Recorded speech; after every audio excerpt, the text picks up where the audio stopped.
কাশ্মীরের পহেলগাঁওতে জঙ্গিদের হামলায় নিহত ভারতীয়দের প্রতি শ্রদ্ধা জ্ঞাপন চলছে সম্পূর্ণ ভারত জুড়ে। জঙ্গিদের বর্বরোচিত ঘটনার প্রতিবাদে সরব হয়েছে সমগ্র দেশবাসী। এদিন কাশ্মীরের নিহতদের প্রতি শ্রদ্ধা জ্ঞাপন করল জলপাইগুড়ি মুনলাইট ক্লাব। নিহতদের ছবিতে পুষ্পার্ঘ অর্পণ করে এবং প্রদীপ প্রজ্বলন করে শ্রদ্ধার্ঘ নিবেদন করা হয়। এদিন মুনলাইট ক্লাবের তরফে সুরজিৎ সিংহ জানান, কাশ্মীরে যা হয়েছে তা নিন্দনীয়। আমরা আজ মুনলাইট ক্লাবের তরফ থেকে এই শ্রদ্ধা জ্ঞাপন অনুষ্ঠান অনুষ্ঠিত করলাম। শুধু কাশ্মীর নয়, মুর্শিদাবাদে যে দুজন মারা গেছে তাদের প্রতিও আমরা শ্রদ্ধার্ঘ নিবেদন করলাম। অপরদিকে কাশ্মীরের পহেলগাঁওয়ে জঙ্গি হামলায় নিহত 26 জনের স্মৃতিতে জলপাইগুড়িতে 26টি মোমবাতি জ্বালিয়ে শ্রদ্ধা জানান বিজেপি। রবিবার সন্ধ্যা 7টায় জলপাইগুড়ির দিশানি মোড়ে বিজেপির এই কর্মসূচি থেকে পাকিস্তানি জঙ্গিদের বিরুদ্ধে বদলা নেওয়ার আওয়াজ তোলেন তারা।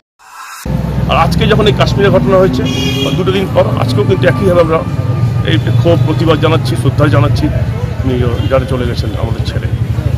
কিন্তু আপনি দেখবেন শহরের মধ্যে কিঞ্চিত কিছু লোক রয়েছে যারা মুর্শিদাবাদের সময় নীরব মুখে লিকুর পাশে লাগিয়ে বসছিল, তাদের দেখা যায়নি কোনো প্রতিবাদ করতে, তাদের মন কাঁদেনি, আত্মা কাঁদেনি, অথচ কাশ্মীরের পর তারা রাস্তায় বেরিয়েছে, অনেক কথা বলছে।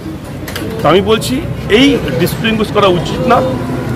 যখন দেশের প্রতি, রাজ্যের প্রতি, আমাদের সমাজের প্রতি এরকম আঘাত আসবে, আমরা দেশবাসী হোক, রাজ্যবাসী হোক, শহরবাসী সকলে এগিয়ে আসা উচিত। বার্লিয়া হুন্ডাই নিয়ে এলো নতুন গাড়ি ক্রয়ের উপর আকর্ষণীয় ছাড়। Starting price NIOS 5,93,300, XTR 6,20,700, i20 7,58,800, ভেডু 7,69,100। সঙ্গে পেয়ে যাবেন যে কোনো গাড়ির এক্সচেঞ্জের সুবিধে। সাথে থাকছে ইজি স্পটস ফাইন্যান্সের ব্যবস্থাও। এখানে পাবেন সেলস অ্যান্ড সার্ভিস ও স্পেয়ার পার্টস ক্রয়ের সুবিধাও। তাই দেরি না করে আজই যোগাযোগ করুন বার্লিয়া হুন্ডাই, পাহাড়পুর মোড়, জলপাইগুড়ি। ফোন করুন 865330057777 নম্বরে।